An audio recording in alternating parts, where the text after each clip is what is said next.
ተነስተን ተመልካቾቻችን ጠቅላይ ሚኒስትር አብይ አህመድ ማክሰኞ ዕለት በኢትዮጵያ ተወካዮች ምክር ቤት ቀርበው በኢትዮጵያ ወቅታዊ ሁኔታ ላይ ሰፋ ያለ ማብራሪያ ሰጥተዋል። በዚህ ረገድ በኢኮኖሚ፣ በጸጥታ፣ በፖለቲካና ማህበራዊ ጉዳዮች ላይ ሰፋ ያለ ማብራሪያ ከመስጠታቸውን ባሻገር በዲፕሎማሲ በተለይም ማለትም በውጭ ግንኙነት ዙሪያ በሰጡት ማብራሪያ በይበልጥ ከኤርትራ ጋር የተያዙ ጉዳዮችም ተነስቶ ኢትዮጵያንን የዓለም አቀፉ ማህበረሰብ ትኩረት የሳበ ጉዳይ ነው። አጠቃላይ አፍሪካ ቀንድ ሁኔታና የጠቅላይ ሚኒስትር አብይ ማብራሪያ መሰረት አድርገን በተለይም ደግሞ ከጎላን ኮረብታ ወይ ደግሞ ጎላን ተራራ ጋር ተያይዞ የተነሱ ነገሮች ምንድን ናቸው፣ ምንስ ይተረጉማሉ የሚለውን ከታሪክና የፖለቲካል ሳይንስ ምሁሩ ከፕሮፌሰር ብሩክ ኃይሉ ጋር ቆይታ እናደርጋለን። ተከታተሉን። ፕሮፌሰር በጣም ነው የማመሰግነው። እንግዲህ በመግቢያ ላይ እንዳልኩት ጠቅላይ ሚኒስትር አብይ አህመድ ማክሰኞ ዕለት በኢትዮጵያ ተወካዮች ምክር ቤት ቀርበው በሰፋ ያለ ጉዳዮች በዝርዝር አንስተዋል። ውጭ ግንኙነት በአጠቃላይ ዲፕሎማሲ በሚለው ላይ ደግሞ በይበልጥም ደግሞ አፍሪካ ቀንድ መሰረት አድርገው ያነሱት ነገር አለና ምናልባት ወደ ጥያቄዎቼ ከመሄዴ በፊት እዚህ በውጭ ግንኙነት ዙሪያ እሳቸው ባነሱት ጉዳይ ላይ ምናልባት የእርሱን ትኩረት የሳበም ጉዳይ ካለ ምናልባት በዛም እንደርደር። እሺ፣ አመሰግናለሁ። የማክሰኞው ሪፖርት የስድስት ወር ሪፖርት አቀራረባቸው ሞር ኢኮኖሚ ላይ ነው ያተኮረው። ትኩረቱም ለሱ እንደሆነ ያሳያል። ተገቢ ነው ላለው እስከ ኢንፍሌሽን ብዙ ጉዳዮች ተነስተዋል። እሱ ራሱ አንድ ሰው ኢኮኖሚስት መሆን አያስፈልገው። ሪሊ ቤዚክ ኖሌጅ ነው፣ ቤዚክ ፈንዳሜንታል የሆነ ኖሌጅ ነው እና በዛ መልክ ስናየው ሪሊ የፖለቲካ መሰረቱ ኢኮኖሚ ነው እና ለዚህ ነው የማሰምርበት። እሱንም ማወቁ ጥሩ ነው ለተመልካቾቻችን። ኢኮኖሚስት ጠነክር ነው፣ ፖለቲካዊ ጠነክረው በኢኮኖሚው ብትንትን ካለ ከተዳከመ ደግሞ የፖለቲካን ፎረን ፖሊሲ ይዘን ደግሞ ተቀርጾ ተግባራዊ ሲደረግ እዛ ላይ የፈለግነው ብንቀርጽ ተግባራዊ ለማድረግ ይቸግራል። መሳሪያ ምሳሌ አንስተዋል። የአየር ኃይሉ 9ኛ ዓመትን በተመለከተ ያ ሁሉ ያየነው የሚገርም ሁኔታዎች ለምሳሌ ምን ላይ ተመስርቶ ነው አገሪቷ በዚህም በዛም ብላ ከምታገኝ ገንዘብ ላይ ተመስርቶ ነው ሁሉ ተያያዥ ነው ለማለት ነው እና እሱ ላይ አድርገዋል። በጣም ተገቢ ነው፣ ደስ ይላል። ከዛ በኋላ ወደ እንዳስቀመጥከው ዓለም አቀፍ ውጭ ግንኙነት ዲፕሎማሲ ላይ አተኩረዋል። ሁሉም ነጥቦች ትኩረት ይስባሉ። እኔ እንደ 1 2 3 ብዬ ባስቀምጥ የኢትዮጵያና የኤርትራን ግንኙነት በተለይ እንደገና ደግሞ ጦርነቱን በተመለከተ ከቲፒኤልኤፍ ጋር የነበረውን ጦርነት አካሄድ ሁኔታ አስቀምጠውታል። አፍሪካ ቀንድ አካባቢ ያለው ሁኔታ አስቀምጠውታል። እንደ ጠቆምከውም በጎላን ሃይትስ ጋር በማያያዝ አስቀምጠውታል። ብዙ ኢንትረስቲንግ የሆኑ ጉዳዮች አስቀምጠዋል ማለት እችላለሁ እና ብዙ ብዥታዎች ካሉ ለማጥራት፣ ግልጽ ያልሆኑ ነገሮች ካሉ ግልጽ ለማድረግ ከታሪክ ከሌላ ሀገራትም ጋር በኬዞችን በማስቀመጥ ፊታችን በማድረግ ጉዳዩን በጥሩ ሁኔታ አብራርተዋል ማለት ይችላሉ። ለመንደርደሪያ ያህል አመሰግናለሁ ፕሮፌሰር። ምናልባት አሁን እዛው አፍሪካ ቀንድ በይበልጥም ደግሞ የኤርትራ ጉዳይ ስለሆነ ብዙዎችን ትኩረት የሳበው ከኛም ባሻገር ዓለም አቀፍ ሚዲያዎችም እንዲሁም ደግሞ ዓለም አቀፍ ተንታኞችም በዚህ በኤክስ ገጽ ምናምን የወጡትን ነገር በግሌ አይቻለሁ እና ትኩረት የሳበ ነገር ነው። ግን አጠቃላይ ወደ ኤርትራ ከመምጣታችን በፊት አፍሪካ ቀንድን በጥቅል ምን የተለየ ነገር አለ? በቅርቡ ጠቅላይ ሚኒስትር አብይ በሶማሌ ክልል ሸበሌ ሪዞርትን እና ሌሎች የኃይል ማመንጫዎችን ባስመረቁበት ወቅት የጅቡቲውና የሶማሊያው መሪዎች አብረው የተገኙበት ሁኔታ ነበርና ይህንንም መሰረት አድርገው ሰሞኑን በዚሁ በሰጡት መግለጫም በአጠቃላይ በአፍሪካ ቀንድ ያሉ ሀገሮች ኬንያ ውስጥ ኦሮሞ አለ፣ ኢትዮጵያ ውስጥ ኦሮሞ አለ። ትክክል። ኤርትራ ውስጥ ትግራይ አለ፣ ኢትዮጵያ ውስጥ ትግራይ አለ። ሱዳን ውስጥ ኑዌር አለ፣ ኢትዮጵያ ውስጥ ኑዌር አለ። አፋር ጅቡቲ ውስጥ አለ፣ ኢትዮጵያ ውስጥ አፋር አለ። እንደገናም ደግሞ ኤርትራም አፋር አለ። እንዲህ ያለን ወደ አጠቃላይ ጉዳዮችን ስናይ ይህንን አንድነቱን ሶማሌ ጅቡቲም ውስጥ አለ፣ ኢትዮጵያም ውስጥ አለ፣ ሶማሊያም ውስጥ አለ፣ ኬንያም ውስጥ አለ እና ምንድነው አሁን ምናልባት የነዛም እንግዶች መምጣትም በአጠቃላይ ደግሞ በዚህ ዙሪያ ብንተባበር የሚለውን ነገር ስላነሱ እንደ ምን ማለት ነው የሚለው የሚገርም ለየት አድርገው ነው ያቀረቡት። ምንድነው የጠቅላይ ሚኒስትሩ ሜሴጅ ፖለቲካና የትከሻ መለካካት መገፋፋቱ እሱ ብቻ አይደለም። ዋናው ትኩረታችን መሆን ያለበት ህዝብ ተኮር ህዝብ ላይ ኢኮኖሚክ ሶሻል ዴቨሎፕመንት ላይ የህዝብን ችግር ከድህነት ሁላችንም ድሃዎች ነን፣ ከድህነት አረንቋ እንዴት እናወጣዋለን የሚለው ላይ ነው ነገሩን መሶቡን የገለበጡት። የተለየ ረቀቀ ፖለቲካ ነው የምለው። ለምን አንደኛ ቦታ ጊዜው አመራረጡ ፕሮጀክቶቹ እንዳስቀመጥከው፣ ሁለተኛ ሎኬሽኑ የት ጋ የሚለው መጀመሪያ ጅጅጋ ቀጥሎ ድሬዳዋ ምክንያት አለ። እያንዳንዱ ይናገራል። ማማ ተጋበዘ፣ ማመጣ ጉዳዩ የሚመለከታቸው የሶማሌው ፕሬዚደንት፣ የጅቡቲው ፕሬዚደንት፣ የኬንያው የሶማሌ ኮሚኒቲ መሪ ይታይ የቀረ የለም። እና ደግሞ ሆስት የሆነው ማን ነው? ከክቡር ጠቅላይ ሚኒስትሩ ጋር የሶማሌ ክልል ፕሬዚደንት ውስጥ ናቸው ባለጉዳዩ የሶማሌን ህዝብ ያቀፈ። ይሄ ትርጉሙ ምንድን ነው?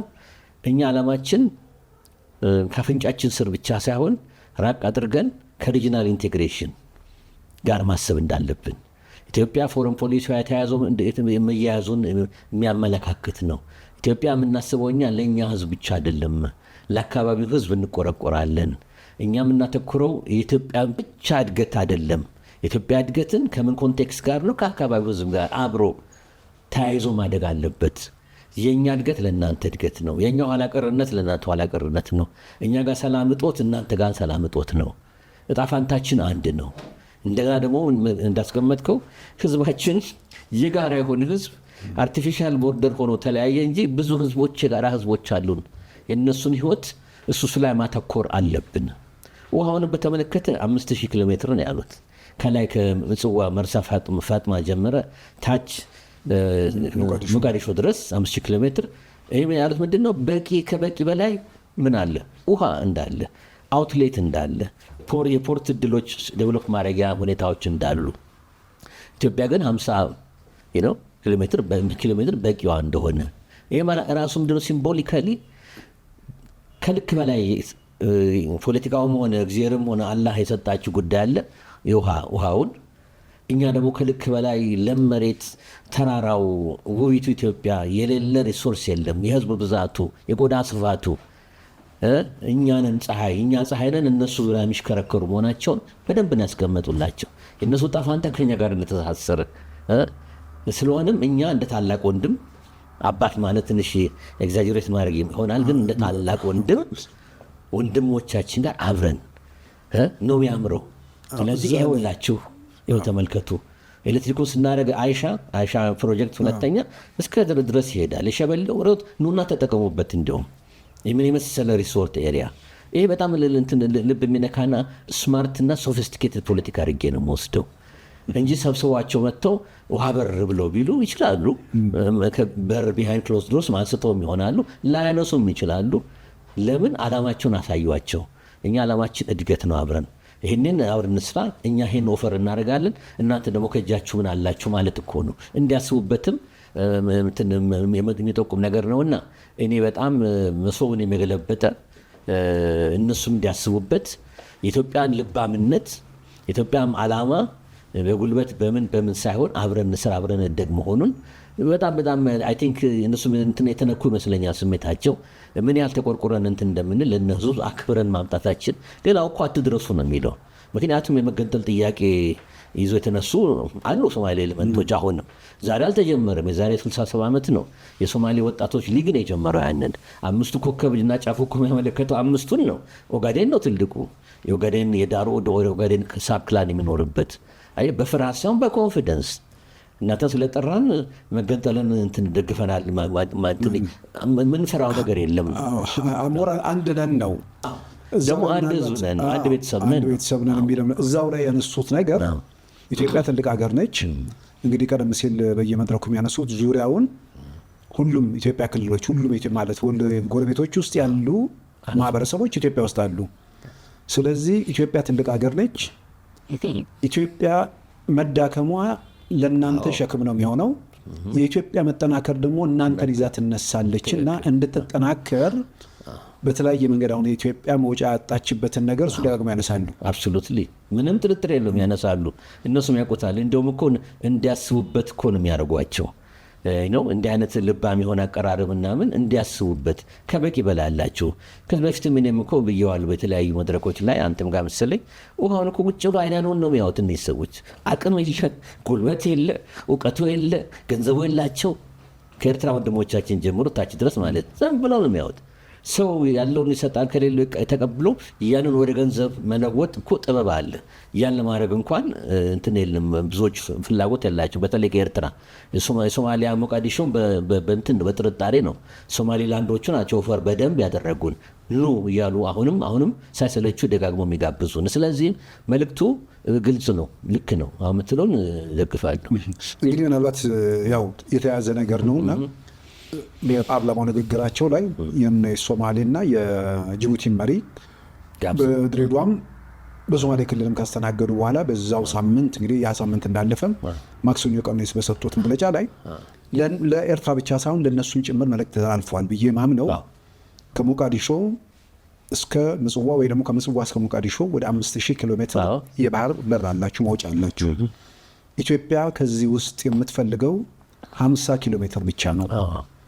ይህንን ብትፈልጉ በሊዝ ብትፈልጉ በኢትዮጵያ አየር መንገድ ወይ ደግሞ በኢትዮጵያ በህዳሴው ግድብ ላይ ድርሻ ይዛችሁ አሊያም ደግሞ መሬት ተለዋውጠን ላንድ ስዋፕ ተደርጎ እንዲሁም ደግሞ በኪራይ ኮንትራት እነዚህ ሁሉ አማራጮች ከነዚህ በአንዱ ይህን መውጫ ስጡን የሚል ጥሪ አቅርበዋል። ትክክል። ይህን ጥሪ እንግዲህ ይሄ ጥሪ ውስጥ እንደገና ተያይዞ የመጣ ነገር አለ። በኤርትራ በኩል በዋናነት ከኤርትራ ጋር የተያዘ ነገር ስለሆነ ብዬ ነው። በኤርትራ በኩል ይህን ጥሪ ተከትሎ እነሱም ተያይዞ በተነሳው ነገር ላይ ትኩረት አድርገዋል። ያ ምንድን ነው? ጠቅላይ ሚኒስትር አብይ ይህንን ከተናገሩ በኋላ በሌላ በኩል ደግሞ የአረቡ ዓለም በተለይም እስራኤል በሊባኖን ግዛት የጎላን ኮረብታን የያዘችበትን አጋጣሚ አንስተው ያን ከደህንነት አንጻር ቦታዬ ነው ወይ ግዛቴ ነው ብላ አይደለም፣ ግን የጸጥታ የደህንነት ስጋት አለብኝ በሚል ሊባኖን ግዛት ገብታ የጎላን ኮረብታዎችን ይዛለች እና የሚለውን ነገር ሲያነሱ አውቶማቲካሊ ግልጽ ነው። እኛም የደህንነት ስጋት ካለብን ወደዚህ አይነት እርምጃ እናመራለን የሚልም ይመስላል። ትክክል፣ ልክ ነው። ትንሽ ልመለስና ወደ ጎላን እመጣለሁ። ድሬዳዋ መሄዳቸውንም እንዲሁ ለማስታወስ ነው። አይሻ ሁለተኛው የንፋስ ፕሮጀክት እስከማጓ ድረስ አይሻ ደወሌ ነው የሚባለው። አይሻ ደወሌ ወደ ጅቡቲ የቀረበን ነው። ሬሉም ከዛ ብዙ እንደማያርቅ አውቃለሁ። እንዲሁም አንዱ ጣቢያ አይሻ ደወሌ ነው ባልሳሳት፣ ለጅቡቲ የቀረበ ነው። የኢሳ ጎሳ ያለበት ነው አካባቢው በሙሉ። ኢሳዎችንም እንደያዙ ሶማሌዎች ማለት ነው። ሶማሌ ፕሬዚዳንቱ ሲጠሩ ሀውያ ናቸው። ሀውያ ትልቁ ጎሳ ነው። ሴድ ባሬ በከፊል ሀውያ ነበሩ፣ ሌሎቹም እና ሁሉን ሪፕሬዘንት የሚያደርግ ነው።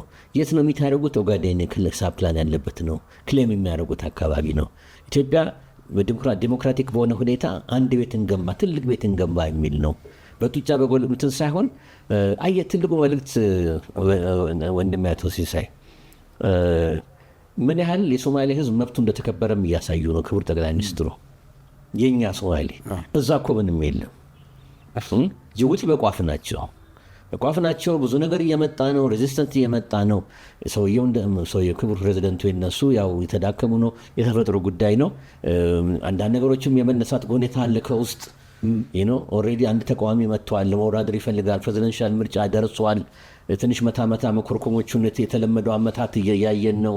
ይህ ሁሉ እቺ ሀገር ትንሿ 1.2 ሚሊዮን ህዝብ ያላት ወዴት እንደምትሄድ አይታወቅም።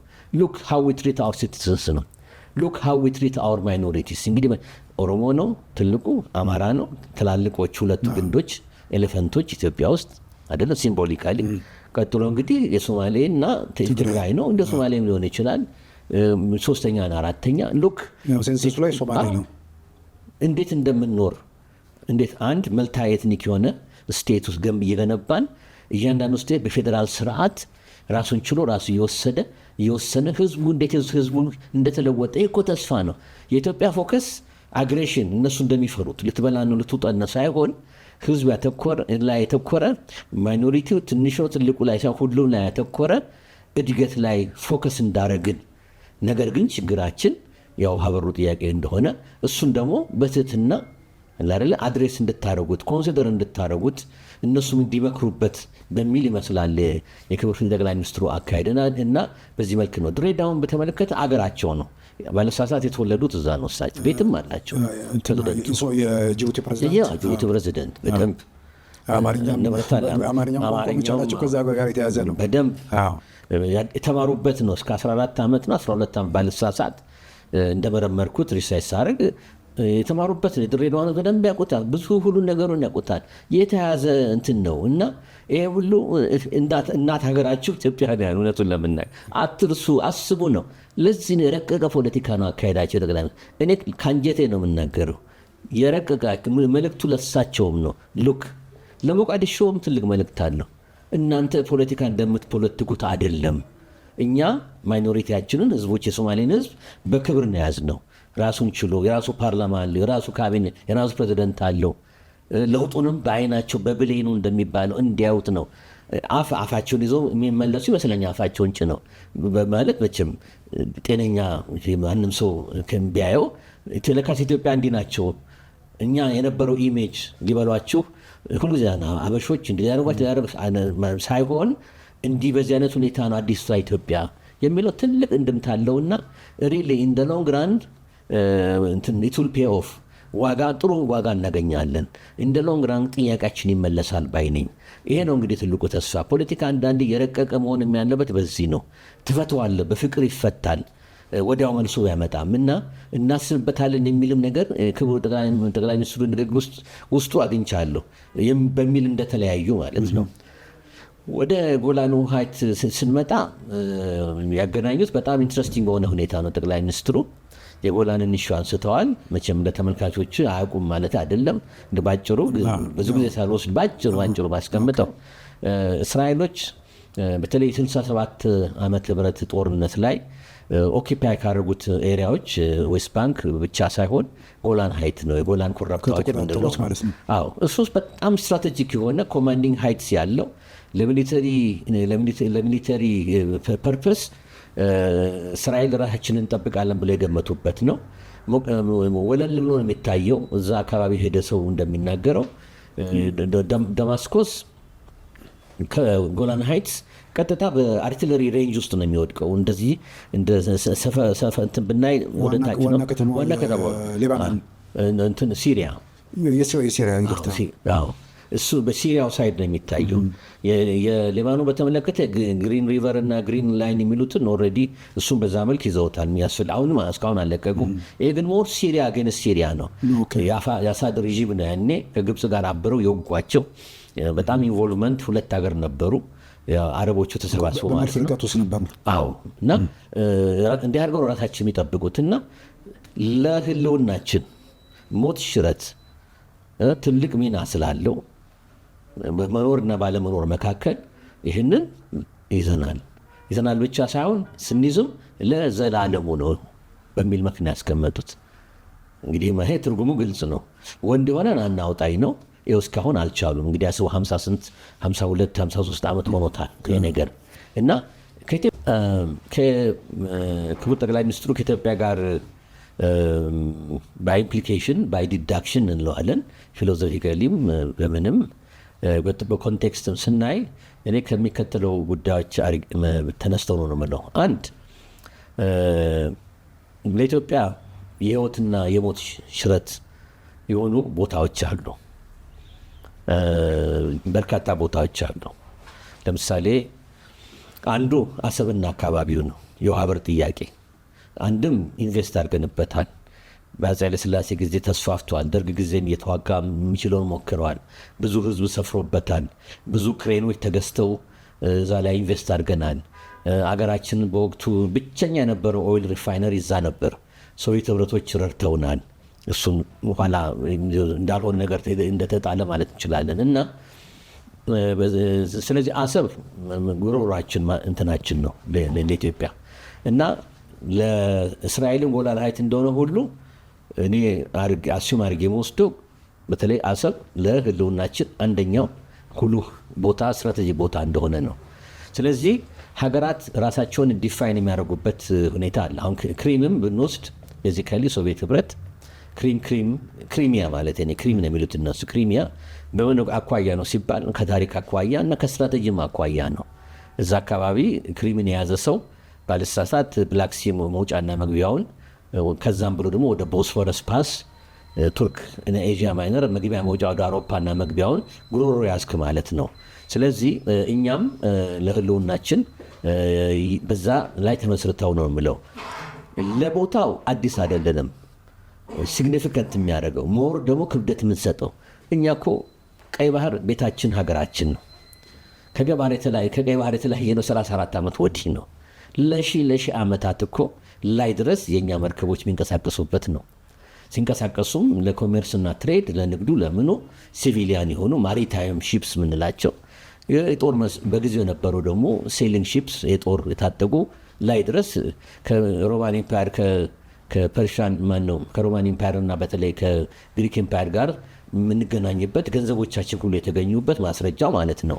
እንደ ትሬድ እንደምናደርግ የመንን ተሻግረን እስከ ሀድራሞት መካላ ድረስ ሁሉ ኢትዮጵያ ሽሪፍት ማለት ካሊግራፊ ጽሁፉ ሌተሮች ሁሉ የሚገኙበት ሁኔታ ያለበት ነው እና የሚያሳየው ምንድን ነው? ለቤቱ ለአካባቢው ለሰፈሩም አዲስ እንዳልሆን አንድ ሁለተኛ አዲስ ብቻ አይደለም ሲግኒፊካንት የሆነ አስተዋጽኦ እንደምናደርግ በአፄ ኃይለ ሥላሴ ጊዜ የተቋቋመው ኔቨል ባህር ኃይላችን ከግብፅ ቀጥሎ ሱዳን ብቻ አይደለም ከግብፅ ቀጥሎ ሲግኒፊካንት የሆነ ጠንካራ ሚሊተሪ ሰራዊት የኔቨል ፓወር የነበረን እኛ ነን። ማንም ይመሰክራል።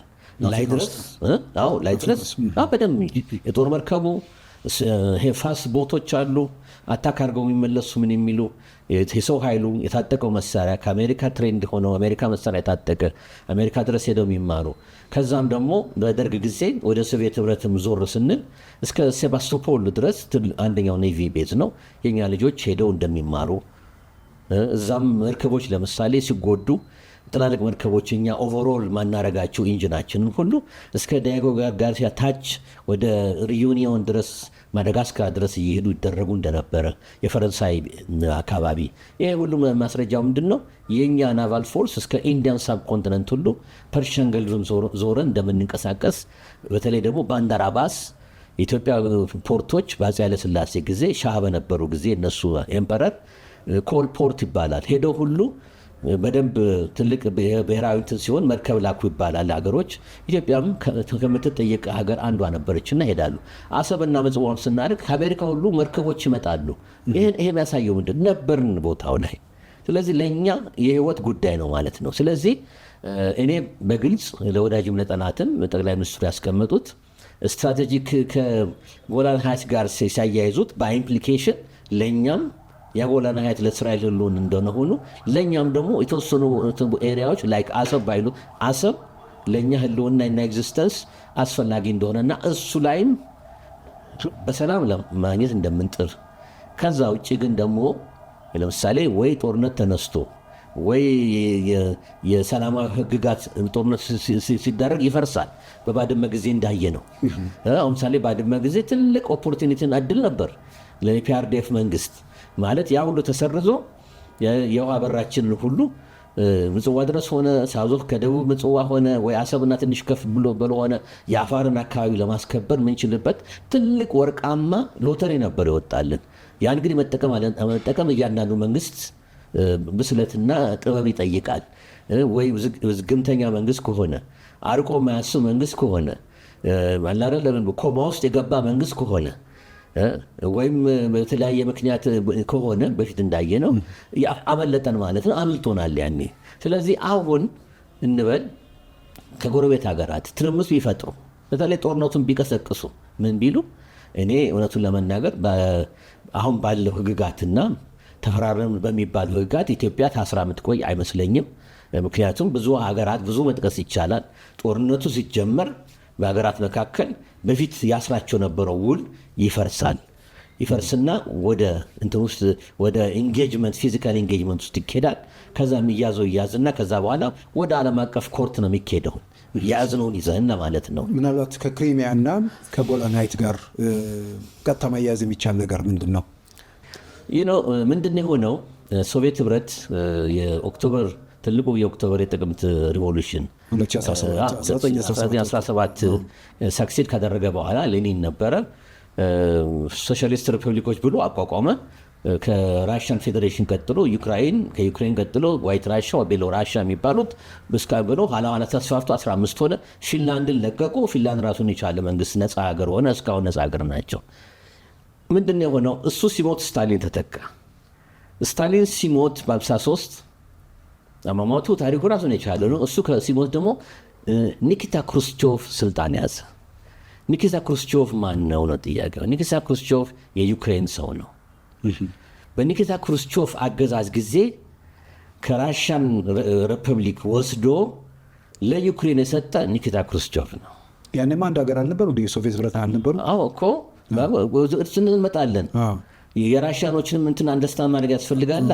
ለምን ክሌም እንደሚያደርጉ ከክሪሚያንና አካባቢውን ከማይወስዳን ከራሽያን ከ15ቱ አንድ የነበሩትን ከነወስዶ ለዩክሬን ይሰጣል። ለምን ለዩክሬን አዳላ ተብሎ በራሽያኖች ህዝብ ብሔረሰብ ህዝብ ቅሬታ እስኪሞት ድረስ ነበረ።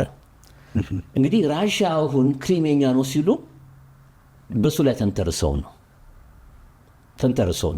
የእናንተ ሰው የሆነ አንስቶ ሰጣችሁ እንጂ ሂስቶሪካሊ የኛ ነው የሚሉት። እነ ፑቲን የሚከራከሩት ሁሉ በዚህ ነው። ይህንን እንግዲህ አውጥቶ መጽሐፉና መጨረሻ ላይ ግን ማንሳቱ ጥሩ ነው። ከኛ ጋር ያለው ነገር ለማያያዝ ሶቪየት ህብረት ስትፈርስ ግን ክሪሚያ የዩክሬን ግዛት ሆኖ አለ ሀገር የሆነች የዩክሬን ነበረች። እኮ ምናልባት ከኛ ጋር ሁኔታ በታሪክ ውስጥ እርሶ የማይገናኝ ነገር ነው መሰለህ። የክሬምን ሁኔታ መሰለህ ለምሳሌነት ያነሳ ነው። በምን አስፔክት ነው? አንድ ሀገር ለህልውናዬ ስትራቴጂካሊ ላደለ ክብደት ሰጠዋለሁ ካለ ዴጎ ፎርት። ራሽያኖቹ በሁለት ምክንያት ነው ያደርጉት፣ ፑቲን መንግስት ማለት ነው። አንድ በታሪክ ባስረዳሁት መሰረት፣ ሁለተኛ ደግሞ ለስትራቴጂክ ኤግዚስተንሳችን ያስፈልገናል ብለው ነው። ምክንያቱም ብዙ ኔቫል ፖርቶች፣ ብዙ መርከብ መስሪያ ሚሊተሪ ሺፕስ መስሪያ ቦታዎች በሙሉ ሴባስቶፖልና አካባቢውን ማየት ትችላለህ። በሙሉ የወታደራዊ ቀጠና፣ በተለይ በሺፕ ቢልዲንግ ሲቪሊያን ሆነ ሚሊተሪ አርማሜንት የነበረ ስለሆነ እሱን ማያስፈልገው ነው። ሶስተኛ ደግሞ የኤትኒክ ጉዳይ ነው ያደረገው። ወሬቨር ዘ ራሽያንስ ሊቭ መብታችን ነው በሚል ነው። ዋናው ዞሮ ዞሮ ፍሬ ነገሩ ምንድን ነው? እያንዳንዱ ሀገር የራሱ የሆነ ስትራቴጂካሊ ብሔራዊ ኢንትረስት አለኝ የሚለው ጉዳይ አለ። እሱ ላይ ተመስርቶ እርምጃዎች ይወስዳል። ራሽያኖችን በተመለከተ ታሪክን ተንተርሰው፣ ህዝብን አሰፋፈርን ተንተርሰው የኛ ነው በሚል እርምጃ የወሰዱት። እኛን በተመለከተ ለምሳሌ ኤርትራ በተመለከተ ከሆነ ኤርትራ ነጻ ስትወጣ አሰብ የራስ ገዝ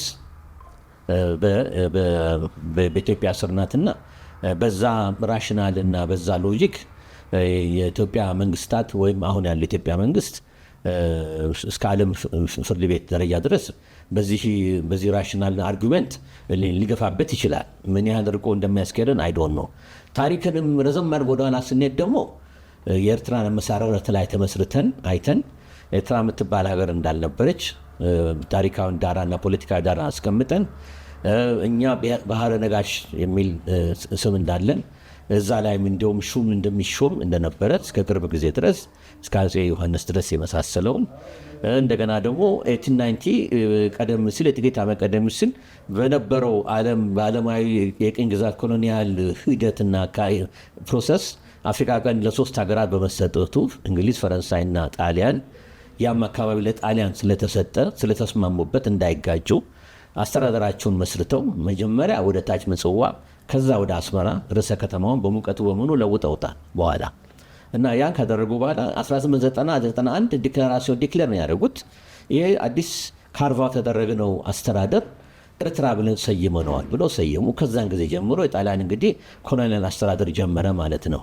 ስለዚህ በታሪክ ዳራ ይሄ መነሻው ሆኖ ከዛ በኋላ በዩናይትድ ኔሽን ውሳኔዎች ላይ ተመስርተን እሱንም መከራከሪያ ነጥብ አድርገን ኢትዮጵያ አውትሌት እንደሚያስፈልጋት እንዲሁም እስከማስታወሰው ድረስ ፌዴሬሽን ድምፅ ሲሰጥ እንበል ማጆሪቲ ኤርትራ ህዝብ ከእናት ሀገሩ ጋር በፌዴራሲዮን ወስኗል።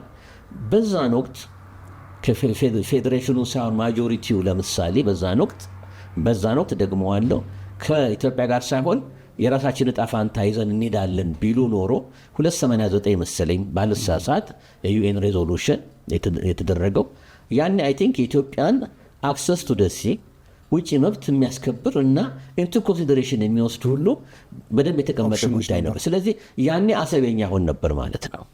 ኤርትራ ብትገነጠል አብሶሉትሊ ፌዴሬት ሆነች እንጂ። ስለዚህ በዚህ መልክ እናዋለንና ኢትዮጵያም መከራከሪያ ነጥቦቿ ይህም ራሱ ጭምር ነው። ራሱ አሰብ ራሱ ወደኛ ነበር የሚመጣው ኤርትራ ነጻ እንግዲህ ዶርሶንትን አንደኛ ኤርትራ እንደ ሀገር ለመውጣት በፌዴሬሽን ወደ ነጻነት በሚባልበት ሰዓት ነጻ ቢወጡ ኖሮ ለኢትዮጵያ እንደ አማራጭ የቀረበው ነገር የባህር መውጫ ያስፈልጋት ነበር። ስለዚህ ያኔ ነጻ አምነውበታል። ድጋፍ የሚያምኑበታል። አምስቱ ሀያላን ሀገራት አንድ እሱ ነው። ሁለተኛ ያው ኤርትራ ነጻ ሀገር በወጣችበት ወቅት አሰብ ራስ ገዝ የሚባል እንጂ ኤርትራ ክፍለ ሀገር የሚባል ነገር የለም። የቅኝ ግዛት ውል የሚባለው ነገር ደግሞ ያው ኢትዮጵያም አጠቃላይ አፍሪካ ሀገሮችም 1963 ካይሮ የሚባል ቻርተር አለ። በሱ መሰረት ነጻ ቅኝ የተገዛ ሀገር ነጻ ሲወጣ የመጨረሻውን ድንበር ማክበር አለበት የሚለው ነገር ያው የሚነሳ ነገር ነውና ይሄም መከራከሪያ ነው እንግዲህ በኢትዮጵያ ሞገድ። አሁን ደግሞ በኢትዮጵያ ተጨማሪ የመጣው ነገር ኤርትራ ስትገነጠል የኢትዮጵያ መንግስት ይሁንታ ወይ ደግሞ ያንን ይሁንታ የሰጠበት የካቢኔም የፓርላማ ማስረጃ የለም በሚል ጠቅላይ ሚኒስትር አብይ ደግሞ በአደባባይ አንስተዋል። ትክክል። እና እነዚህ አጠቃላይ ሁኔታዎችን መሰረት ልክ ነው። እንግዲህ እዚህ ላይ እሳቸው ያስቀመጡት ትልቅ ነጥብ ነው።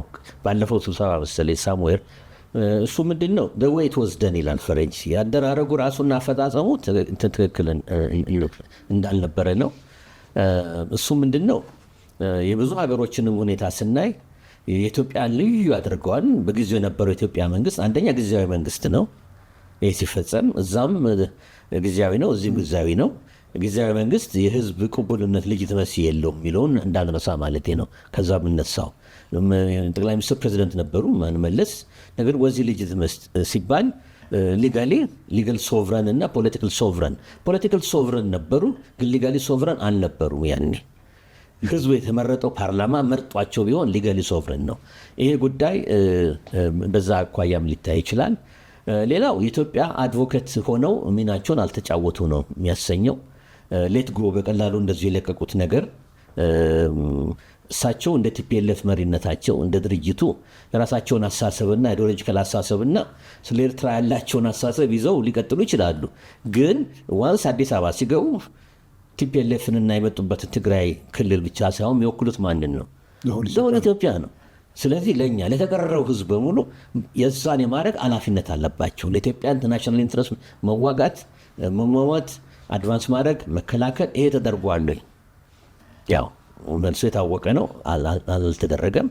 ዩናይትድ ኔሽንን አፕሮች ሲደረግ ብዙ ጊዜ ተገንጥለው ራሳቸው አገርን ብሎ ያሉት የተገነጠለው ዋናው አካል እናት ወይ ዋቴ ታላቅ የምትለው ደብዳቤ ጽፎ እወቁልን አይልም። የእኛ ሪቨርስ ነው፣ ተደርጎ የማይታወቅ ነው፣ ኤክሴፕሽናል ነው።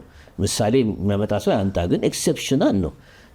አውቀናቸዋልና እወቁልን የሚል ነገር ብዙ ጊዜ ሬዚስተንስ ነው የሚኖረው። ምክንያቱም ያለ ውዴታ ተዋግቶ ነው እንትን ያለው ገብቶ ተግባብተናል። እኛ ሀገር ግን እንደዛ አይደለም። ነገር ግን አብረው ቶሎ ሄዱልን ነው አድመው አብረው መጥተው ሁለቱም ተስማምተው ያንን እንትን በሚል ይሄ ራሱ ቢዛር የሆነ ኦድ የሆነ ትክክለኛ አካሄድ አይደለም። ሌላው ትልቁ ነገር ደግሞ የኤርትራ ሬፈረንደም ሲደረግ በጣም የተለየ አይነት ሬፈረንደም ነው። ህዝቡ ራሱ ሲጠየቅ ኩዌስችነብል ነው። ነጻነት ወይ ባርነት ነው ባልሳሳት። ነጻነት ትፈልጋለህ አትፈልግም? ማሞኛል ባርነት ነጻነት አልፈልግም። ሌላ ስቴፕ ደግሞ አለ። አስገራሚ እኮ ነገር ነው። ነጻነት አልፈልግም ማለት ከኢትዮጵያ ጋር መዋሃድ አይደለም። እንደዛ ያስቀመጡት ራሱ ቢያንስ የነበረው የኢትዮጵያ መንግስት ምርጫውን እሱ ነው ልመጣ ነበር። ሀው ሬፈረንደም ወስደን የኢትዮጵያ መንግስት የነበረው ጊዜያዊ መንግስት ዋቴቨር የነበረው መንግስት ኦን ቢሃፍ ኦፍ ኢትዮጵያ ፋይት ማድረግ ነበረበት። ፋይት ቢያደርግ በመሰለ ሬፈረንደሙም ከዩናይትድ ኔሽን ጋር ሲደራጅ ጥያቄውን ራሱ ፎርሙሌት በማድረግ ላይ ሀሳብ መስጠት ያስፈልጋል። ትፈልጋለህ አትፈልግም ሳይሆን የኤርትራ እንዲህ ነበረች የኤርትራን እንትንነት ነፃነት ሪስቶር እንዲደረግ ትፈልጋለህ ወይ? አንድ ሁለተኛ ከኢትዮጵያ ስለተገነጠሉ ከኢትዮጵያ ጋር ያላቸው ግንኙነት ቶታል ሴፐሬሽን ነው ኮንፌዴሬሽን ነው ወይስ ኢቨን ፌዴሬሽን ነው? ፎር ዘ ሬከርድ መደረግ አለበት።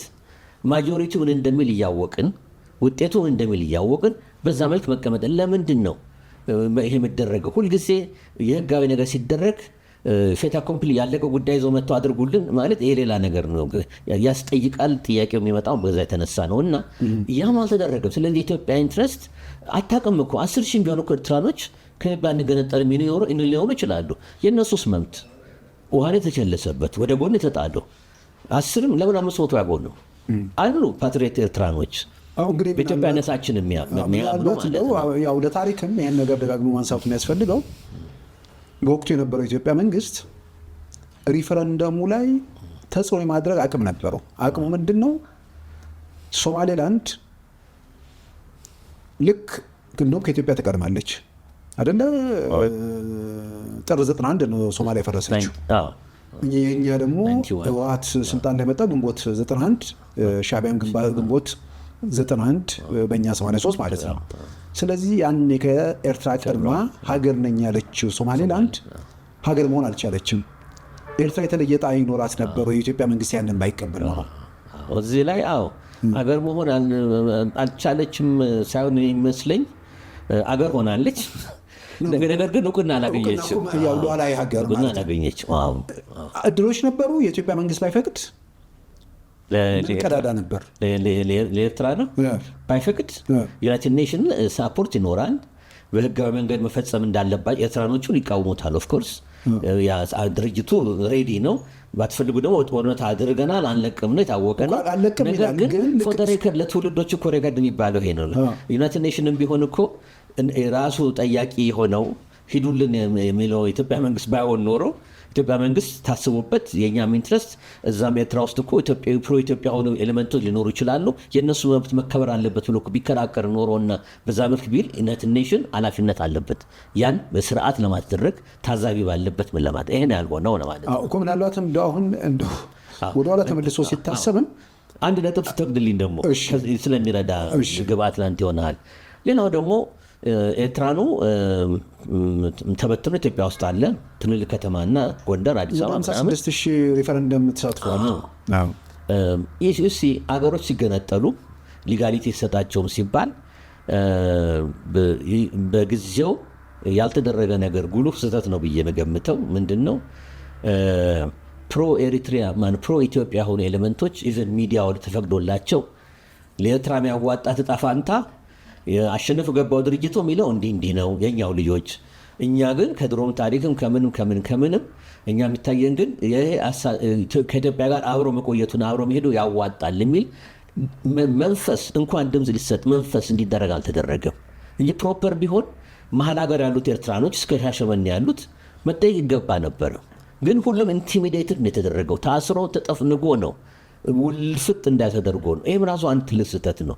ፕሮፐርሊ መደረግ ነበረበት ሬፈረንደሙ ማላገር ያለ እንግዲህ ምናልባት እኔ አሁን በሬፈረንደሙ ላይ ያው የሶማሌላንድን ጉዳይ አንስተናል። በወቅቱ የነበረው የኢትዮጵያ መንግስት መሄድ የኤርትራ መገንጠል የማይቀር ነው ብሎ ቢያምን እንኳን ክፍተቶች፣ እድሎች ለኢትዮጵያ ለኤርትራኖች መስጠት ነበረበት። ነፃነት ትፈልጋለህ አትፈልግም፣ ከዛ ምንድን ነው የሚቀጥለው ብዬ ጠየቅኩኝ። ስለ ጉዳዩ መቆ ነፃነት አልፈልግም ካሉ ቀጥሎ የሚመጣው ከሱዳን ጋር ነው የምትኖረው ወይስ ከኢትዮጵያ ጋር ወይስ ከግብፅ ጋር እየተባለ ግብፅ በሆን ጎረቤት አይደለችም እና ሌላ ተጨማሪ እንትን ውስጥ የሚገባ ነገር ነው እና በአንደኛው ላይ ባይሳካ በሁለተኛው ላይ ለማደናቀፍ ያላቸው እድል ሰፊ ነበርና የኢትዮጵያ መንግስት ያንን መንገድ ዘግቶ ሁኔታዎችን እንዲመቻች አድርገዋል። እዚህ ላይ እንደ ኮሜንት ለማድረግ ስለተነሳ ነው የተለያየ ሪያሊቲ ነው የምለው። ኤሪትሪያ ኦፍ 1940s እና 50s እና ኦፍ 1990s አንድ አይደለም ነው የምለው። ሁለት የተለያዩ ደሴም ህዝብ የተለያየ ሁኔታ ነው የምለው። ያኔ በውል ያለየበት ነበር። ሎላንደሩ ወደ ሱዳንም ሊሄድ ይችል ነበር፣ የኤርትራ ማይኖሪቲዎች ማለት ነው። እርግጥ ፖሲቢሊቲው ነበር።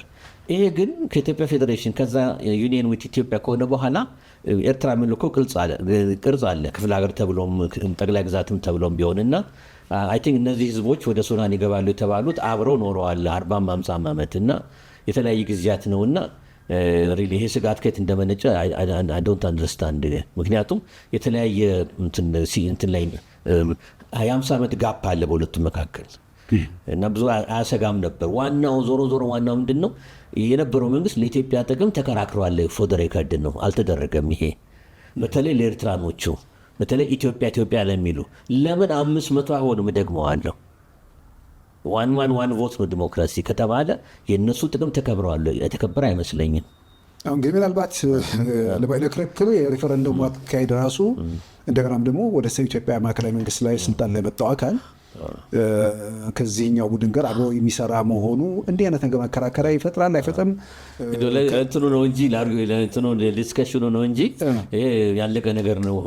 ፋ ከፈሰሰ እንደሚባለው ነው ነገሩ። በሂደቱ ያለው ነገር ግን በኢትዮጵያ በኩል አሁን እየተነሳ ያለ ነገር አለ። አክሰሱ ላይ የሚነሳው ነገር ምንድን ነው? በኢትዮጵያ መንግስትም በኩል ያለቀ ነው ተቀብያለሁ እኮ አለበት። ተቀብያለሁ እንዳለ ማረጋገጫው በላንድ ስዋፕ በሊዝ እንደገናም ደግሞ ከኢትዮጵያ አየር መንገድና ከህዳሴው ግድብ እነዚህ አይነት አማራጮች በአንዱ መውጫ ነገር ስጡን የሚል ነገር አለበት። ስለዚህ አሁንም ምናልባት ወደፊት በትውልድም ደረጃ ነገሮች ሲመጡ ኤርትራዊም ይሁን ኢትዮጵያዊ የዛውን ጊዜ ምን ተደረገ የሚለውን ነገር ለማየት ሲሞክር በኢትዮጵያ መንግስት በኩል የመጨረሻው የትኛውንም ህጋዊ የሚባሉ መስመሮች ሄዷል። ለምሳሌ በኪራይ የሚባል ነገር ቢመጣ ያው ኪራዩ በዓለም አቀፍ ህግ የሚታሰር ነው አይደለም? ሁለቱ ተስማምተው አዛቢ ባለበት ምናልባት ለኢትዮጵያንም ኤርትራንም ያድናቸዋል ይጠቅማቸዋል ብዬ በግሌ ማስበው ያንን ነው። ምንድን ነው 50 ዓመት በጣም ረዥም ነው። 50 ዓመት ሳንጓዝ አሻግሮ ማየት የሚችሉ መሪዎች ሊመጡ ወደ አንድነት የሚሄዱን እድል ስለሚያሰፋው እስከዚህ ድረስ በሩ ተከፍቷል። አለ የኢትዮጵያ መንግስት ይህን ሁሉ እድል ሰጥቶ በሌላ በኩል በኤርትራ በኩል ደግሞ እድል አልሰጠም ብቻ ሳይሆን አልነጋገርም ነው አንነጋገርም ነው ማለት ነው። አነጋገር የሚለው አሁን ያለው መንግስት ነው። መጪው የእነ ሀጎስና ገብረስላሴ መንግስት ደግሞ whatever it comes አነጋገርም ሳይሆን እነጋገርም የሚል ሊሆንም ይችላል። ግን እዛ እስክንደርስ ደግሞ አሁን ባለው ሁኔታ አልነጋገርም ብሎ መቀመጥ አይደለም አሁን ያለው። ጠቅላይ ሚኒስትር አብይ ማክሰኞ ዕለት ፓርላማ ላይ ባደረጉት ንግግር ኢትዮጵያ የውስጡ ጉዳይ ላይ ጣልቃ እየተገባ ነው፣ ኢትዮጵያ አማራጮች ሰጥታለች፣ በዚህ መንገድ እንፍታው ብላለች። ያን አማራጭ ገፍተው በኢትዮጵያ ውስጥ ጉዳይ ደግሞ ጣልቃ ገብተው በኢትዮጵያ ህልውና ላይ እየተመታ ነው። ስለዚህ ያ የጎላን የምናምን ነገር የሚመጣው እዚህ ጋር ነው። የሚቀጥል በጣም ጥሩ። እዚህ ላይ እንግዲህ ኢትዮጵያን ኮርነር እያደረጓት ነው፣ እኛን እያደረጓት ነው። ይሄ መልእክቱ ይሄ ነው፣ ኮርነር እያደረጉን ነው። ስለዚህ ዶሜስቲክ እንትናችን ውስጥ ገብተው እየፈተፈቱ ነው፣ ናደር ወርድ እየከተፉ ነው፣ እየፈተፈቱ ነው በደንብ ያው እያስታጠቁ ነው፣ ገንዘብ እየሰጡ ነው፣ የሚያደርጉትን እያደረጉ ነው። ስለዚህ አንድ ሀገር እዛ ደረጃ ከደረሰ ያለው ሳይንስ ኦፍ ፖለቲክስ የሚናገረው ሬሲፕሮኬት ታደርጋለህ፣ ሾክን በሾክ እንደሚባለው ነው። አውትራይት የሆነ በግልጽ የእነሱ ደግሞ ተቃዋሚ ካለ እያደራጀህ እየደገፍ ሳይኮሎጂካል ሚሊተሪ ድጋፍ ምንም የተሰጠ ኦር ካልፈለግ ደግሞ ዲስክሪት በሆነ ሁኔታ ያላረለ ቢሎ ደ ቴብል ሁኔታ እያደረግ ሂደት ታደርጋለህ። አውትራይት እና ደግሞ አንድ መንግስት ደግሞ አይቶት ደግሞ ከበቃውና ከሰለቸው በግልጽ ይሄ እናንተን ድርጅት እንደግፋለን፣ ቢሮ ክፈቱ፣ ይከፍታሉ፣ ቦርደር አካባቢ ድረስ ሄደው ይለማመዳሉ፣ ትሬኒንግ ሚሊተሪ ትሬኒንግ። ይሄ እንግዲህ ግልጽ የሆነ ኮቨርት ሳይሆን ኦቨርት የሆነ ድጋፍ ነው የምንሰጠው ማለት ነው። ግልጽ የሆነ በቃ ድብብቆሹ አበቃ ማለት ነው።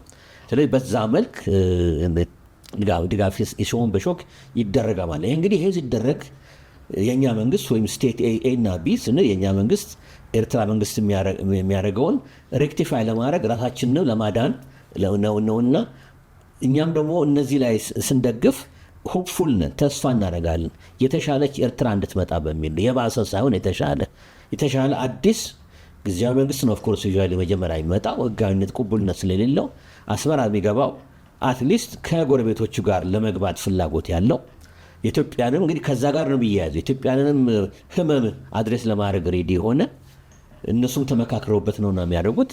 ያንን አይደለም ለማብቃት ነው እነሱ ፋኖን ቲፒኤልኤፍን ሸኔን ሲደግፉ አዲስ አበባ 4 ኪሎ ለማስገባት ነው። ግልጽ ነው አይደለም? እኛም እንግዲህ እንደዛ ከሆነ በጣም እኛ ሪሊ ክብር በጠበቀ አይናፋርም አንዳንዴ ኳዚ ነገር ግን አላማው ኢቨንቹዋሊ አስመራ አንድ አልተርናቲቭ ፎርስ አዲስ ፎርስ መግባት አለበት። እንግዲህ ኔክስት ጨዋታ ሌቭሉ የሚደርሰው ያ የሚገባው መንግስት ምን አይነት መንግስት የሚለውን እንግዲህ ታይም ዊል ቴል ነው። ያን እንግዲህ ጊዜ የሚናገረው ነው። ኤርትራኖቹ እንዴት ነው የሚያዩት ለውጥ መፈለጉን? ሪሊ አብሶሉት ማጆሪቲ ኦፍ ኤሪትሪያንስ ኒር ኤንድ ፋር በያሉበት ለውጡን ይፈልጉታል። ከዛ በኋላ እንግዲህ ዋት ካይንድ ኦፍ ኤሪትሪያ የሚለው እነሱ ዶሜስቲካሊ ምን አይነት ስርዓት ምን አይነት ፖለቲካል ሲስተም ምን አይነት ፕሬዚደንሻል ይሁን ሃይብሪድ ይሁን እንደ ኢትዮጵያ ፓርላሜንታሪ ሲስተም ይሁን እነሱ የሚወስኑት ነው። የውስጥ ዶሜስቲክ ዲሞክራሲስ ደግሞ እስከ ወረዳ ድረስ አሰጣጡን እነሱ የሚወስኑት ነው። እሱ እንዲል አድርገው ከጎረቤት ሀገር ጋር ያላቸውን ሪሌሽንስ ደግሞ በምን መልክ የሚለውን ያ የገባው ኃይል ከህዝቡ ጋር ተማክሮ እንግዲህ ዲሞክራት ከሆነ ህዝቡን ያማክራል፣ ካልሆነ ለብቻው ነው የሚያደርገው። ከኢትዮጵያ ጋር በተለይ ቁልፍ ሀገር ናትና ከጅቡቲ ጋር ቀጥሎ የሚለውን ይወስናሉ። የኢትዮጵያ ኒድ ብሔራዊ ጥቅም ግልጽ ሆኗል። ያን በተመለከተ እንግዲህ ንግግር ይጀመራል ማለት ነው። ደንቡ እንግዲህ ምንድን ነው የሚሆነው? እዛ ለውጥ ስለመጣ ዴሊጌሽን ወደ አዲስ አበባ ይልካሉ። አዲስ ስልጣን የያዘው መንግስት እዚህ ይመጣል። ከኛ አመራሮች ጋር መነጋገር ይጀምራሉ። ከዛ በኋላ እንግዲህ ከዛና እዚህ እየተባለ ጆይንት ስቴትመንት ይሰጣል። ምን ይላል? ከዛ በዝግ ችሎት በመነጋገር ጊቨን ቴክ የሚለው ላይ ዊል ኤንድ ዲል ያደርጋሉ። እኛም ድጋፍ እንሰጣለን። የተመታ ሀገር ነው። የትምህርት እድል የለም ለወጣቱ፣ የስራ እድል የለም ለወጣቱ። ይሄ ሁሉ እንግዲህ በዝርዝር ሁለቱ ተስማምተው ጥቆማ ግን ያደርጋሉ። የሚያደርጉት ምንድን ነው? አዲሱ የመጣው መንግስት ሁልጊዜ የሚናገረው ምንድን ነው? ከጎረቤት ሀገሮች ጋር በሰላም ለመነጋገር ዝግጁ ነን። በተለይ ከኢትዮጵያ ጅቡቲ ጋር እና ከኢትዮጵያ መንግስት ጋርም ለመነጋገር ፍላጎት አለን። በቅርቡ ዴሊጌሽን እንልካለን። ብዙ ሲስተምና ስራ ስቴጆች አሉት። በዛ መልክ እንግዲህ ንግግሩ ይጀመራል። ብሶታችን የታወቀ ነው። ምኞታችን የታወቀ ነው። አዲስ የሚመጣው መንግስት ግልጽ ሆኖለታልም። እንግዲህ በተስፋ የምንጠብቀው ምንድን ነው? መቼም ያበደ መንግስት ካልሆነ ምክንያቱም ቁስሉ በዛ ይቀጥላል እንጂ ነገሩ አይዘጋም። አይ ቲንክ ምን አይነት አስዩም ታደርጋለህ ብትለኝ አንተን እንደ ጠያቂ ብጠይቅ ምንድን ነው አስዩም ስናደርግና ሪያሊቲ ኤርትራ ላይ ያልተሞከረ ነገር የለም።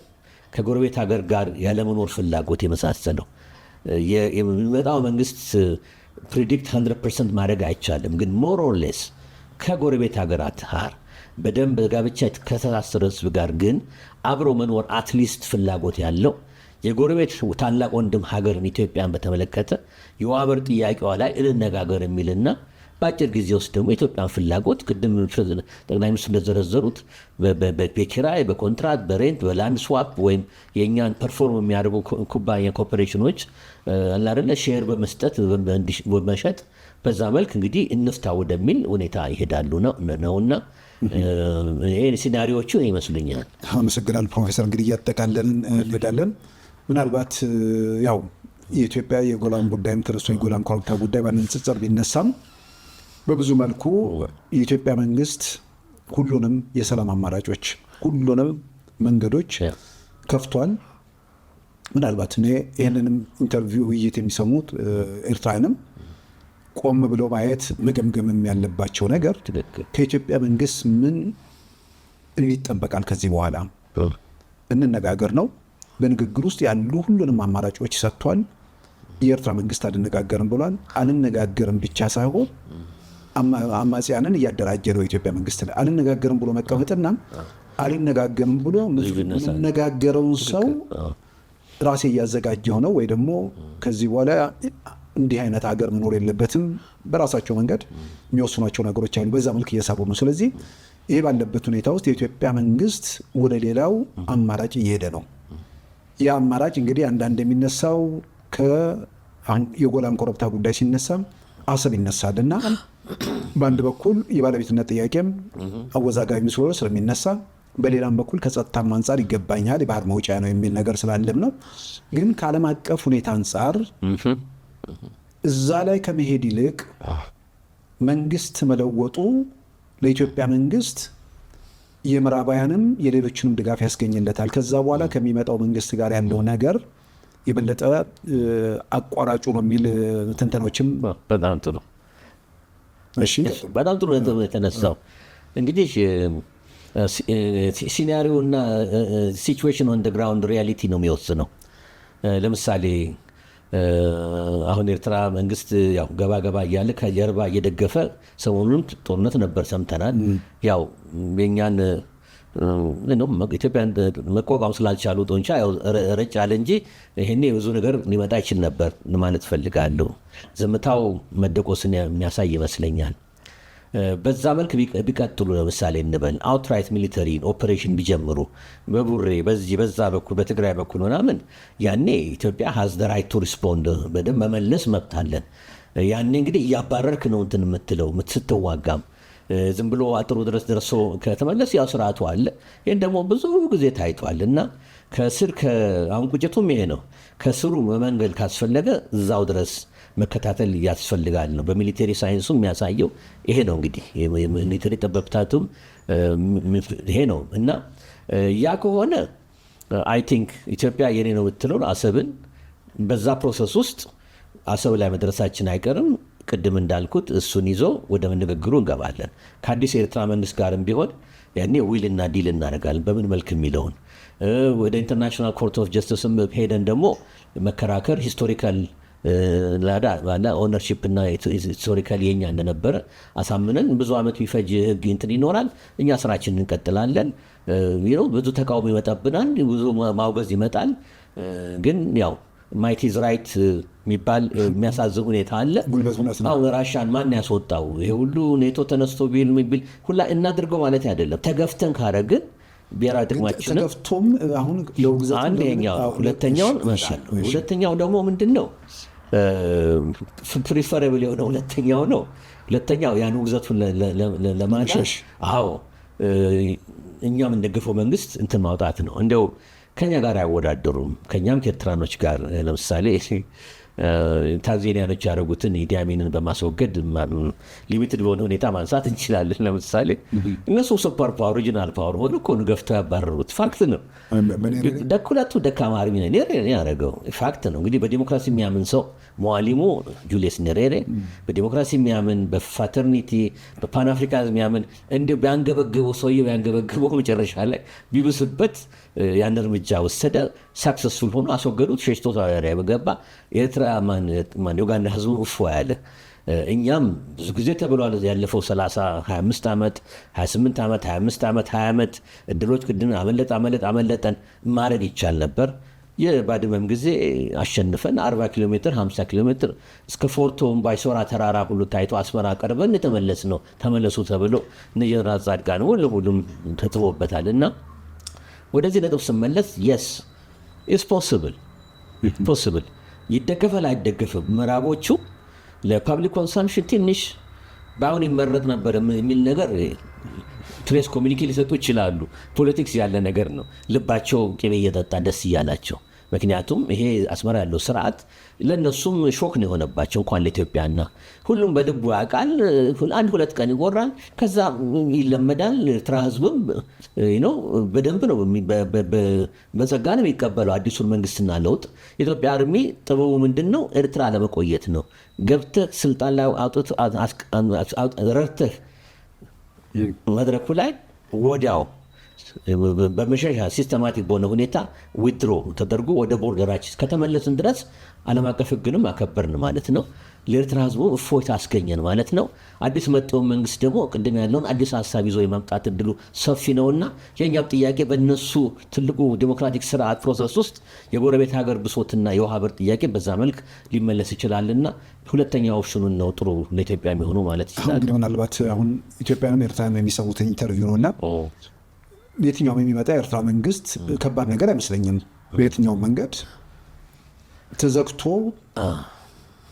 30 ምናምን ዓመት የቀጠለ መንግስት ነው። ከዓለም አቀፉ ማህበረሰቡም ጋር እንትን እያለ አይደለም፣ ከጎረቤቶቹም ጋር በተለያዩ ግጭት ውስጥ የመጣ ነው። የኢትዮጵያም ጥያቄ ኤርትራን በተለየ ሁኔታ የሚጎዳ ነገር አለ። ብዙ አማራጮች ናቸው የተሰጡትና ኢትዮጵያ ትልቅ ገበያ ነች፣ ወንድም ህዝብ ነው። እዚህ ሁኔታ ውስጥ መዋሃድ ማለትም አንድ ሀገር መሆን አይደለም። በኢኮኖሚ ልትዋሃድ ይችላል። የተለያዩ አማራጮች አሉና ወደዛ አይነት አማራጮች ሲመጡ ያ መንግስት እንደ ፖፔት ወይ ደግሞ እንደ አሻንጉሊት የሚሆን ሳይሆን በትክክል ነፃነቱን አስጠብቆ ግን ከኢትዮጵያ ጋር ደግሞ ግንኙነቱን አጠናክሮ የሚሄድ ከሆነ በኤርትራውያን በኩል ደግሞ በዓለም አቀፍ ማህበረሰብ በኩል ተቀባይነት የሚኖር ድሉ በግሌ ሰፊ ነው ብዬ አምናለሁ። ትልቁ ምርጫ ግን ከውጊያም ከምንም በፊት አሁንም የኤርትራ መንግስት የኢትዮጵያ መንግስት የሰጠውን አማራጮች ተቀብሎ ከአካባቢው ላይ ለወርም ለምናምን ቱስ ከሚገባ እንደዚህ አይነት መውጫ ነገር ቢኖር ይበለጠ ነው ብዬ አምናለሁ።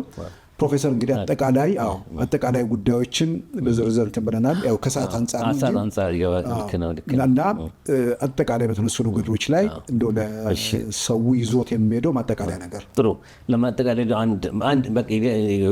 አንድ ነጥብ ላይ ብቻ ላተኩር ግዴሽ መዝጊያም ስለሆነ አንድ ነገር አለ። ኢንፖለቲክስ ሪያሊቲ አለ። አሁን ኢትዮጵያ ተነስታ ብድግ ብለን አሜሪካንን ቻይናን ብንል አይደለንም። ራስን ማታረቅ ካልሆነ አይደለም እንዲ አሁን ኬንያ ጅቡቲ ተነስታ ኢትዮጵያን ብትል አይሆንም፣ አይሄድም። ኤርትራም እንደዛ ነው። ሁላችንም በኢንተርናሽናል ሃይራርኪ ኦፍ ፓወር ቦታችንን ማወቅ አለብን። እርግጥ ላይ ነበረ ታች ወርዳል፣ ታች ነበረ ላይ ያወጣል። ይሄ እንዳለ ተጠበቀ ሆኖ አንድ ነገር አለ። ኤርትራ ወንድሞቻችን ኢትዮጵያ የምትባል ሀገር አለች፣ ፉል ስቶፕ። እንዲህ አንስተን ሌላ ቦታ ወደ ቦትስዋና ወስደን የምናስቀምጣት ሀገር አይደለች። ስለዚህ ማለት ነው እኛም ኤርትራ የምትባል ሀገር አለ አንስተን ጋና አንወስዳትም። ሁለታችንም እነሱ በተለይ እኛ ተቀብለናል ነው የምለው። እነሱን ለሀቅ ለምን ኢትዮጵያ የምትባል ወንድማ አብረና ተጣብቅበት ተያይዘናል። ስለዚህ ብስለቱና ትልቅ ዊዝደሙና ጥበቡ ምንድን ነው? አብረን መኖር። አብረን ስንኖር ደግሞ አቅማችንን አውቀን እኛና እነሱ አንድ አይደለንም። በኢኮኖሚውም በህዝብ ብዛቱም በምኑም በፊትም ብያለሁ። አዙሪቱ ስቦ ወደኛ ነው ያመጣቸው፣ የኛ ወደ እነሱ ስበው ሊወስዱን አይችሉም። ስለዚህ ሁሉም ያለውን አስቀምጦ እኔም ልደግ አንተም ልደግ፣ አክብረኝ አከብረሃለሁ በሚል መሄዱ ነው የሚያዋጣው እንጂ ይሄ ድሮ አባዜ እኛ ያላረነ በዚህ ምክንያት እንዲነንና ኢትዮጵያን አፍንጫ ይዘን እናሽከረክራለን የሚለው ጊዜ ይሄ አፈታሪክ ተረት ነው እና ይህን ትተው ሪል ላይፍ ሆነው የኤርትራን ህዝብ ሰቆቃ መመለስ መጪው የኤርትራ መንግስት ኃላፊነት አለበት። በሰላም የመኖር ኃላፊነት አለበት ከአካባቢው ጋር ኢትዮጵያን ጨምሮ። ያን የሚያደርግ መንግስት ያስፈልጋል። ኢትዮጵያን ደግሞ ሁልጊዜ ልክ እንደ ደባ ሁልጊዜ ሊውጡን ነው ሁልጊዜ እንደገና ሊይዙን ነው። አይ ቲንክ ይሄ ጊዜው ያለፈበት ነው። የኢትዮጵያ ህዝብ እያንዳንዱ የኤርትራን መገንጠል ተቀብሎታል። አሁን የኢትዮጵያ ህዝብ ያነሳው ምንድን ነው? የውሃ በሩን በተመለከተ ይገባናል፣ ያለሱ መኖር አንችልም ነው እንጂ እሱ ላይ አነጋገር ነው እንጂ ኤርትራን ተጨማሪ ስቴት አድርጎ ውጦ ምን ማለት ሞር ሄዴክና ራስ ምታት ነው እና ይህ ስጋት አያስፈልግም። እና ኢትዮጵያን እንደ ቆም ብሎ ሁሉም በቅን ልቦና እንደ በዋነት አይደለም እንዲሁም እንደ ታላቅ ወንድም አጎንብሰን ብዙ ጊዜ ብዙ ነገር ለቀን ትተን ነው እስካሁን ያለ ነው። እና ኢትዮጵያ የምትባለው ሀገር አሁንም ያለው መንግስት ሊሰማ ፍላጎት እንዳለው መስማት ፍላጎት ህዝቡንም ፕሮፓጋንዳ እንደሚወራው አይደለም። የኤርትራ ህዝብ ጠላት አይደለም። ኢትዮጵያ ህዝብ ወንድሙ እንደው መከታ ነውና ሪሊ ቆም እያሉ ሁሉም አደብ ገዝቶ ቢዋይበትና ቢነጋገርበት ጥሩ ነው ላለው ለሚሰሙን ኤርትራ ወንድሞቻችን ማለት ፈልጋለሁ። በጣም ነው የማመሰግነው ፕሮፌሰር ብሩክ። እንግዲህ ምናልባት አጀንዳው ሰፊ ነው። በሌላ ጊዜ በእነሱም በኩል በኢትዮጵያ ውስጥ መንግስት ለመለወጥ ፍላጎት አለ ምናምን እስከምን ድረስ ይሄዳሉ፣ ምኞታቸው ምንድነው፣ ምን ማሳካት ይፈልጋሉ የሚለውን ጨምሮ በሌላው ጊዜ እንደዚሁ እድል ከሰጡን እንወያያለን። ክቡራን ተመልካቾቻችን ጠቅላይ ሚኒስትር አብይ አህመድ ማክሰኞ ዕለት በኢትዮጵያ ሕዝብ ተወካዮች ምክር ቤት ቀርበው በአጠቃላይ በጸጥታ፣ በኢኮኖሚ፣ ማህበራዊና ፖለቲካዊ ጉዳዮች ላይ ያነሱትን በይበልጥም ደግሞ ከውጭ ግንኙነት አንጻር ከኤርትራ ጋር ያለውን ውዝግብ በተመለከተ ባነሱት ነጥብ ላይ ነው እንግዲህ ከፕሮፌሰር ብሩክ ኃይሉ ጋር የተወያየ ነው።